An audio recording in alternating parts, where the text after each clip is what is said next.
Rieccoci in perfetto orario per la nuova trasmissione serale di Triste Caffè. Come sapete, settimana un po' diversa dalle solite. Ieri abbiamo fatto una maxi maratona di 2 ore e mezza di diretta, ovviamente, soprattutto di lancio di Sanremo, con tantissimi ospiti che ci siamo venuti a trovare. Le trasmissioni classiche riprenderanno il lunedì 17 febbraio, sempre alle 20:30, sempre con ovviamente con i commenti post Sanremo, per cui abbiamo concluso la nostra palinsesto normale con Sanremo e lo riprenderemo con Sanremo questa settimana qua, da martedì a giovedì, e saremo in diretta in versione ridotta solo dalle 20 alle 20:20 con il confronto che ovviamente abbiamo deciso comunque di mantenere vivo anche questa settimana. Con noi un confronto inedito, siamo ben contenti di questo. Diamo il bentornato alla presidentessa della settima circoscrizione, se non sbaglio, Laura Palutan della lista di piazza. Bentornata Laura. Ciao Luca, grazie, buonasera a tutti. E diamo il bentornato al segretario cittadino del Movimento 5 Stelle, Paolo Menis, che ci viene a trovare dopo un po' di tempo, va detto, però insomma c'è. Ciao Sì, ci Paolo. sono. Ciao, ciao, buonasera a tutti, grazie per l'invito. Partiamo subito, ovviamente, per le nostre regole parte Paolo, e ovviamente siamo alla quarta settimana ormai di zona rossa, per cui ci stiamo avvicinando al mese di zona rossa, per cui si possono già iniziare a tirare il primo bilancio mensile. Il primo bilancio vi soddisfa o no rispetto a quelle che erano le previsioni della vigilia? E se secondo voi la scadenza del 31 marzo deve essere una scadenza puntuale e precisa, oppure potrebbe esserci necessaria un'ulteriore proroga che a questo punto andrebbe a coprire tutta la primavera e addirittura una parte dell'estate, se sarà ulteriormente trimestrale? Paolo e Laura.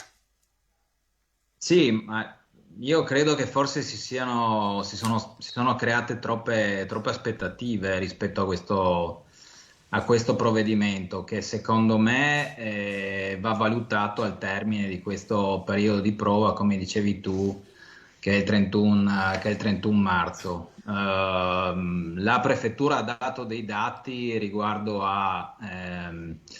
ai controlli effettuati dalle forze dell'ordine e alle persone allontanate appunto dalle zone rosse, ed effettivamente una certa attività è stata fatta e ha dato anche i frutti, no? Sono dati settimanali che sono stati forniti dalla prefettura.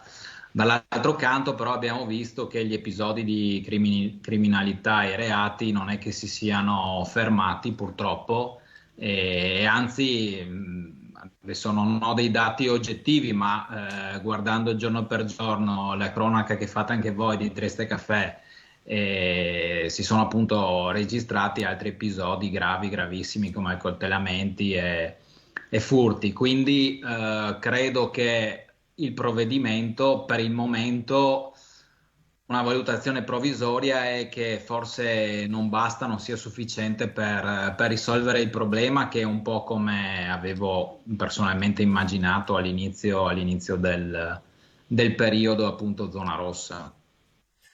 Laura, prego. Allora, premesso che insomma argomento un po' trito e ritrito, ma è di sempre attualità, no? Che bisognerebbe dare un po' anche più di potere alle forze dell'ordine anche in queste zone rosse. Stanno funzionando a metà, non posso essere totalmente discordante con il collega, nel senso che sicuramente ci sono stati fatti dei controlli, anche in maniera anche importante come controlli, ci sono stati anche dei fermi, ci sono stati appunto anche delle situazioni un po' ovviamente legate sempre a questi episodi di violenza anche nelle zone limitrofe oppure nelle stesse zone. Forse, e magari anche già lo fanno, ma noi non ne siamo a conoscenza, bisognerebbe essere magari un po' più dinamici in questi controlli all'interno delle zone rosse. Cioè, attualmente le forze dell'ordine che sono all'interno delle zone rosse, bene o male, sono in modo un po' statico, sono quasi un fermo, un posto di blocco, no? Dove ovviamente se vedono delle persone che attraggono la loro attenzione si avvicinano. Forse magari passare magari anche semplicemente nei negozianti, un po' come si faceva un tempo con i poliziotti che erano dei quartieri, che erano anche conosciuti nei vari posti, nei vari rioni, a chiedere come va signora, oggi ha sentito qualcosa, ci sono dei rumori, ci sono dei fatti che attirano la sua attenzione, e anche diventare amici della cittadinanza in modo che le stesse persone non abbiano più la paura di avere una persona messa in divisa, o meno che sia, perché ripeto, magari se lo stanno già facendo, però non ne siamo a corrente, anche proprio di confidarsi. Guardi che ho visto dei ragazzini vicino al McDonald's che avevano un atteggiamento non proprio tranquillo e quindi magari la forza dell'ordine riesce a intervenire prima che accada il fatto. Questo è un mio pensiero, sai, a voce alta che faccio qui con voi per parlare anche magari di qualcosa di diverso e come può essere migliorato. E scade il 31 marzo, io gli lascerei il tempo, ma magari ancora un paio di settimane per vedere se ci sono anche dei miglioramenti e anche come viene accolto dalle persone che delinquono, non tanto dalle persone che in questo momento sono protette dalle forze dell'ordine, che comunque vedono ed ha comunque un effetto di tranquillità nel vederle, no? Perfetto. Quindi io Benissimo. vedrei un attimo come va fino al 10, così al 15 marzo ci diamo un altro appuntamento per vedere come sono andate. E se hanno dei risultati migliori, perché no? Anche perché poi arriva la primavera, arriva l'estate, avremo ancora più Perfetto, turisti che perfetto. arrivano a Trieste. Benissimo, perfetto. Andiamo con le repliche. Paolo, oltre alle repliche, inserisco anche un altro tema. Ovviamente, diciamo, mi collego a quello che diceva Laura, ovviamente con la bella stagione torna anche turisti, ma tornano anche la Movida.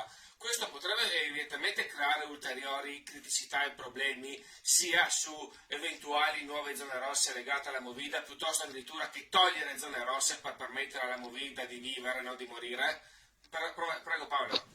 Ma credo, vabbè, il tema è ampio, no? Vanno fatte parecchie considerazioni. Intanto va distinto il provvedimento del prefetto da quello del comune di Trieste, no? Che hanno ambiti leggermente diversi. Poi andrebbe capito perché poi anche le diverse zone hanno problemi molto diversi. Sappiamo che Piazza Goldoni è probabilmente zona di spaccio, altre situazioni come per esempio via Sette Fontane e via Torino magari hanno problematiche diverse legate appunto, come dicevi tu, all'eccesso di movida o di altre situazioni. Quindi andare a creare, secondo me, tre zone rosse, oltre che a, come dire, l'enfatizzazione di questa creazione di queste zone hanno poi portato anche a effetti, diciamo, negativi, perché, come hanno denunciato poi alcuni commercianti, come viene veicolato il messaggio che alcune zone sono più pericolose di altre, quindi magari viene meno anche il presidio da parte delle persone tranquille e oneste, dei cittadini che magari vogliono vivere e abitare la città, e quindi se viene a mancare il presidio aumenta anche la possibilità purtroppo di registrazione di reati e di furti. Quindi cioè, è una materia molto complessa. Io credo la nostra consigliera comunale, Alessandra Richetti, ha fatto una proposta in questo senso. Si dovrebbe intanto tornare a reistituire, come diceva Laura prima, il poliziotto di quartiere, che aveva anche era sicuramente più mobile ed era anche un presidio costante, Perfetto. no? Perfetto. Prego Laura. Beh, allora tu dicevi i turisti, no? Zone rosse e turisti sono in contrasto o meno. Allora, i No, turisti ultimamente parlavo di Movida, non di turisti. sì, sì, nel senso movida, Ecco, turismo, cioè di ma si solito manda a la me. movida negli ultimi Sì, anni, diciamo io negli collegavo la ultimi anni Movida l'abbiamo più... vista in Io, altre zone, sì, no? diciamo io collegavo la Movida anche ai triestini, no, al turismo, quindi legavo questo è un tema qua. Ah, La ok. Movida Boh, dei di solito triestini. però la movida la vediamo tipo via Torino, ultimamente negli ultimi anni la movida è spostata magari, quindi bisognerebbe magari rivalutare altre zone, no? Che poi c'erano già anche negli anni passati, c'erano alcuni controlli, alcuni presidi, quelli invece avevano funzionato e anche molto bene, no? Anche per un discorso di alcol, abuso d'alcol e quant'altro. E in realtà l'avere delle persone che sono appunto a controllare l'ordine non credo che diano nessun tipo di noia o fastidio anche con la nuova stagione, anzi dovrebbero dare sicurezza, ribadisco, dovrebbero essere più dinamici, no? Magari muoversi un po' di più, non rimanere proprio fissi, no? Cioè che non sia il classico posto di blocco, ti fermo, documenti, carta d'identità, ma avere un contatto con le persone e riavere quella fiducia anche proprio dai ragazzini, perché questi problemi purtroppo, ricordiamoci, siamo onesti, sono fatti quasi tutti da minorenni. Cioè è un argomento che dobbiamo per forza parlare, non possiamo far sempre finta di dire questo è buono e questo è cattivo. Sono dei ragazzi e questi ragazzi in qualche modo dobbiamo avvicinarli. Cioè dobbiamo capire perché in qualche modo si continuano a sfogare in questo modo. Perfetto, benissimo, siamo perfetti con i tempi, quindi complimenti. Passiamo al secondo tema, quindi partiamo con Laura. Allora, anche quest'oggi i nostri lettori sono scatenati su cosa fare il Porto Vecchio. Ogni giorno riceviamo interventi su interventi, quella di oggi me la risparmio perché è particolarmente hot, per cui diciamo non mi sembra il caso, vista l'ora, di andare Tu Luca raccogli sempre le proposte hot. No, evitiamo di parlare di dark room e di altre questioni che oggi le nostre le lettrici che fanno scambi di coppie hanno proposto, ma insomma anche questa è una proposta che è arrivata. Lasciamo quindi quelle più diciamo target fanciullesco, perché parliamo di ruote panoramiche piuttosto che di un mega acquaparco. Addirittura c'è chi ipotizza una maxi Disneyland lungo in tutto il Porto Vecchio. Secondo voi Una Porto... Dipiland. Come? Sì, Facciamo una Dipiland. Esatto, al posto della zona di Topolino mettiamo quella di Piazza al centro, sarebbe quantomeno innovativa.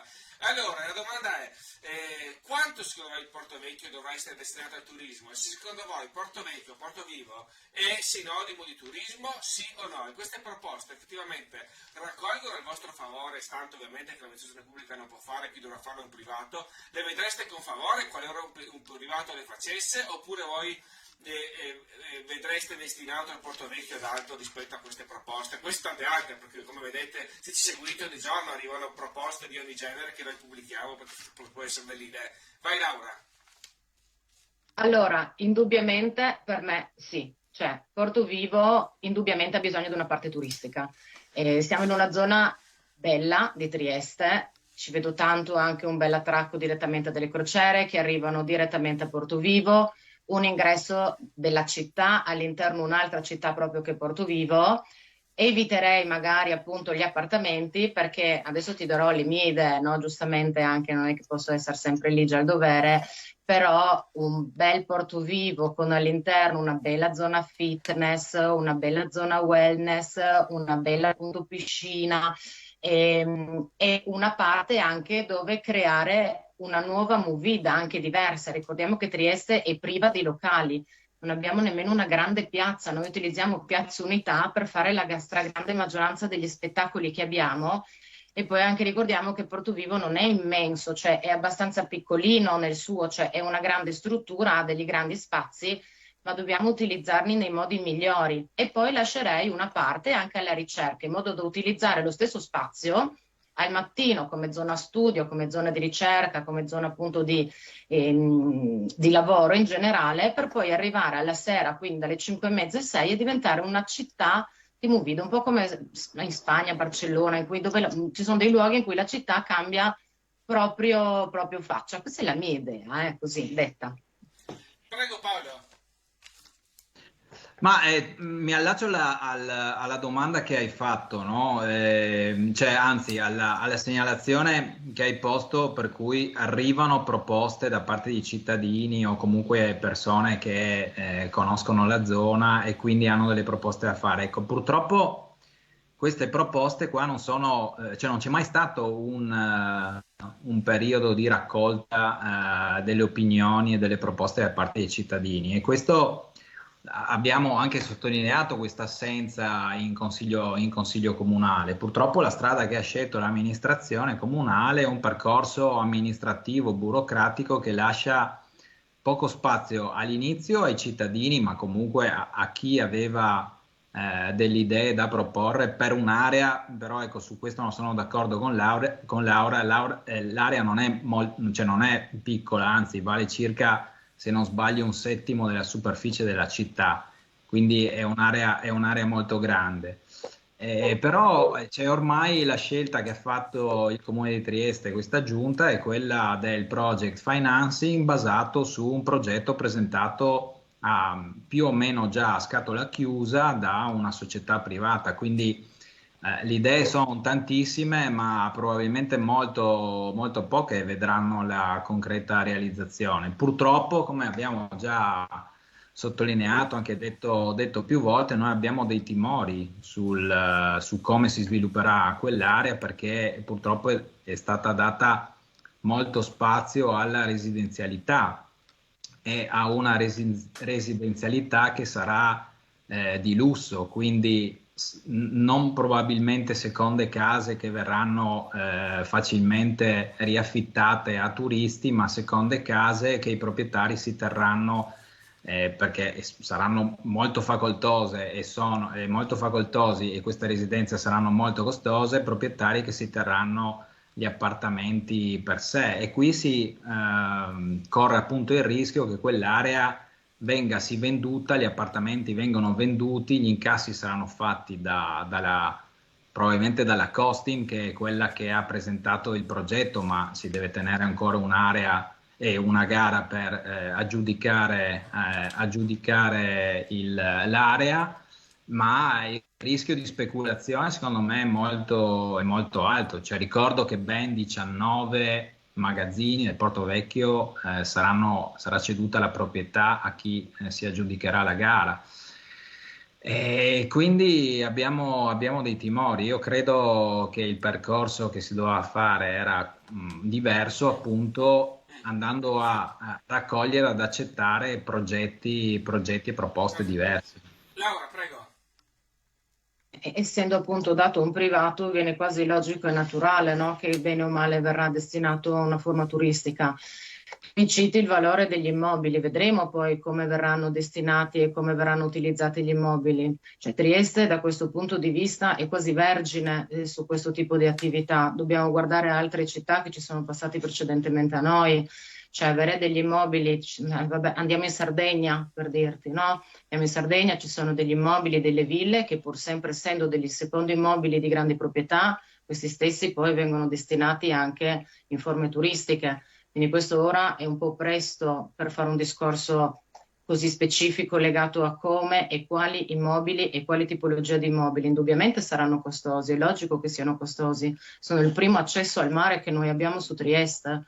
Sicuramente non potevamo fare, ho sentito in passato, facciamo le case popolari all'interno del Porto Vivo, cioè questa a me sembrava una follia, perché in una città che in qualche modo ha deciso di investire il proprio futuro a livello turistico, è normale e logico che in una nuova struttura che, come appunto ho detto, non è che è piccola, ma non è immensa, perché con tutte le proposte che ho letto, anche appunto sulle richieste che faceva Luca, non ci sta tutte queste cose che appunto la cittadinanza vorrebbe inserire all'interno di Porto Vivo. Magari bisognerà fare appunto delle scelte. Queste scelte, la stragrande maggioranza, verranno fatte dal privato ed essendo una parte comunque importante imprenditoriale, verranno fatte con un interesse appunto all'investimento, e questo investimento ricadrà anche, io so anche certo, in maniera positiva sul valore di Trieste, non diventerà una cosa sterile a se stessa. Questo... Ma sì, però ricordiamo che l'area è un'area pubblica che viene ceduta al privato, quindi diciamo che un project financing poi tra l'altro dovrebbe sposare sempre un interesse di tipo pubblico, anche se portato avanti da parte di un privato. Ricordo per esempio l'operazione singola che noi abbiamo anche sostenuto, che è quella del centro congressi. È chiaro che poi è stata portata avanti da un privato, è stata finalizzata da un privato, ma aveva una certa funzione di tipo pubblico perché mancava un centro congressi e quindi è una funzione che poi porta benessere alla città.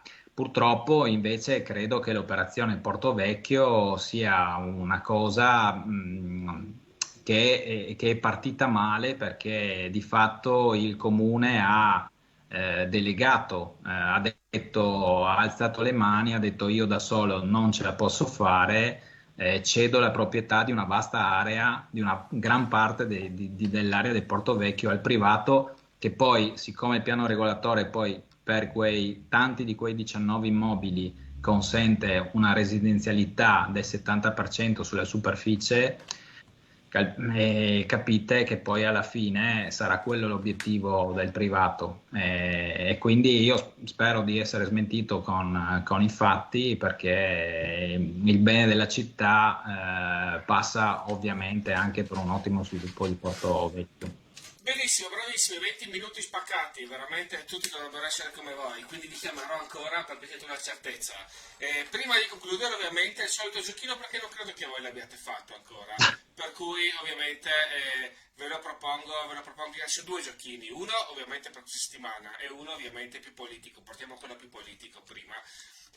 Secondo voi, ovviamente, se l'avete già fatto, lo rifate lo stesso, magari cambiate nome. Mancano 2 anni e mezzo alla fine dell'amministrazione di Piazza, siamo arrivati a metà giunta. Secondo voi, al momento, questo è un gioco ovviamente, potete stare tranquilli, non svestire i panni dei politici e mettere quello delle uomini e donne. Chi sarà secondo voi il candidato sindaco della coalizione opposta alla vostra? Cominciamo con Paolo. Massimiliano Fedriga. Laura? Ma posso dirne uno che non avete mai detto? La Pucci. Credo che una volta l'abbiano detto, eh? Per cui se dovessi essere la seconda. Mi piace vincere facile. Beh, diciamo che qui Massimiliano Federica contro Rosanna Pucci. Effettivamente sarebbe una sfida quantomeno inconsueta questa. Prima è ovviamente il secondo giochino, questo è più difficile, devo essere sincero. Laura e poi Paolo. Chi vincerà Sanremo? Giorgia. Paolo?